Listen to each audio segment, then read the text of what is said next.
Qu'est-ce que les gens d'Amos doivent comprendre, selon vous, de ce refus de débattre du gouvernement? Nous, on s'attendait minimalement à ce que le gouvernement dise on va le faire d'ici la fin du mandat. Mais je pense qu'on doit comprendre que le gouvernement tâche de gagner du temps et on ne comprend pas pourquoi. On est en période, j'imagine, de compression budgétaire. On ne veut pas s'engager à réaliser un projet pour lequel on a fait des promesses extrêmement fortes. Moi, je pense que le gouvernement commence à donner des indications que ça ne se fera pas. Et c'est un message extrêmement négatif, là, compte tenu des soins qu'on doit continuer d'offrir, du vieillissement de la population, des besoins qui vont croissant, de la nécessité du maintien, du recrutement et du maintien de la main-d'œuvre, je pense, au personnel soignant.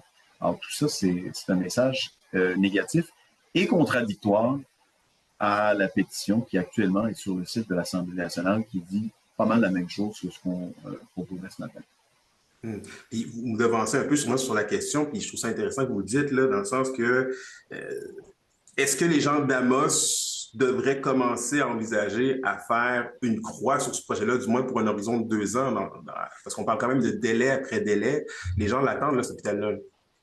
Pour nous, les plus brefs délais, c'est avant la fin du mandat du gouvernement. Il y a 3 députés d'Abitibi-Témiscamingue qui soutiennent et qui cautionnent la pétition.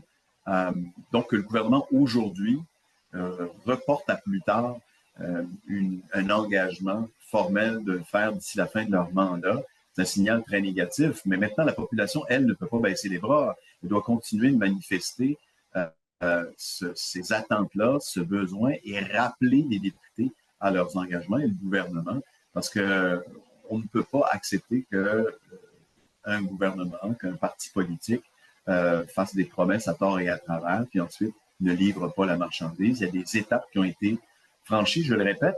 Maintenant, c'est un petit peu de courage politique, puis de faire un choix. Est-ce que si le projet n'est pas réalisé sous le mandat de la CAQ, le Parti québécois pourrait justement, lui, s'engager à mener à bien ce projet-là?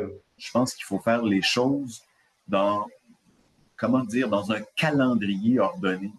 Mais à l'échelle de tous les besoins qui sont signifiés dans toutes les régions du Québec, je pense que le projet d'Amos, lui, il est mûr pour une décision.